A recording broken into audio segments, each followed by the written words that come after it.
Hello and welcome to the OCVarsity Gridiron Show, Week 3. We are here at Corona Del Mar High School. I am your host, Jonathan Khamis, being joined by OCVarsity guy Dan Albano. And conspicuous by his absence is Steve Fryer. He couldn't make it this week. Dan, we always start this off with our stars of the previous week, which was Week 2. We're heading into Week 3, but our stars of Week 2, I'm going to go ahead and name two stars, one for me, one for Fryer. First of all, I got to give it up to JT Daniels, the freshman at Mater Dei, who threw 6 touchdowns in a 42-7 victory over La Mirada.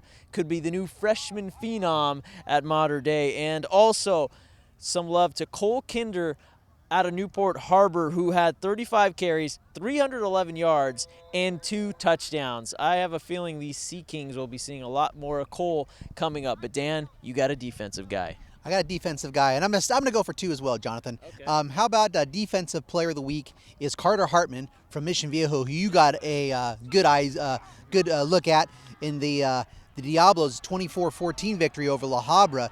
Carter Hartmann, senior defensive lineman, got some D1 offers, had 2 sacks, 4 tackles for losses, and he also had 3 quarterback hurries. And as Coach Johnson mentioned, Carter also played 2 ways, which is no easy task against La Habra. And then we also got to give a little plug out, shout out to our friend Devon Modster, quarterback out of Tesoro, Arizona, commit, threw for a school single game record, about 352 yards, I think it was. 351, yep. All right.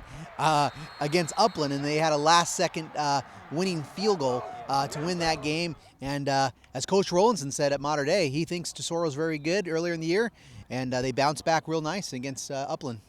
They sure did. Tesoro, one of the best public schools in the county, that is for sure, Dan. But we're here at Corona Del Mar, where they will face Newport Harbor in the annual Battle of the Bay matchup. This game will be Thursday night, 7:30 p.m. at Orange Coast College. Dan, the all-time record is Newport Harbor has a 38-15 edge over the Sea Kings behind us. The Sea Kings have been doing a lot better lately over the last couple of recent years, Dan. But their head coach, Scott Myers, now at Servite. Does that change things heading into this matchup? No, I mean slightly. But a lot of the key assistants that were with Coach Meyer when they really built this into they built this program into one of the best in Orange County for a public school. They're still here. I think they're probably a slight favorite. They have Chase Garbers. Yeah, but and Newport Harbor's got Michael Bonds. And they have, another, in the running back you just mentioned, Kinder, and, they're both juniors, and they have a lot of, I talked to Coach Brinkley, they have about 4 or 5 offensive linemen back, and they like to run the ball. It's going to be tough. Yeah, and, hey, after the Battle of the Bay, get this, they both travel south. The Sailors have San Clemente, while the Sea Kings go at Tesoro. So the season never ends for any of these teams in the non-league schedule. Well, we caught up with Corona Del Mar earlier today. Here's what they had to say.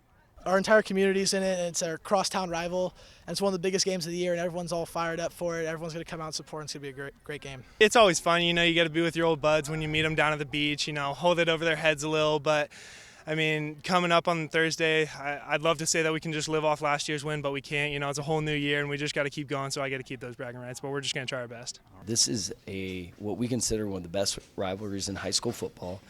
And here in Orange County, especially in the city of Newport Beach, it's a fierce rivalry with an incredible amount of respect, and we feel honored to be a part of it. Okay, some more games to talk about, Dan, on the schedule here. We have Edison, 2-1. They've won their last 2 games, taken on Servite, who is 1-2. They've lost their last 2 games. This game is Friday night at Cerritos College.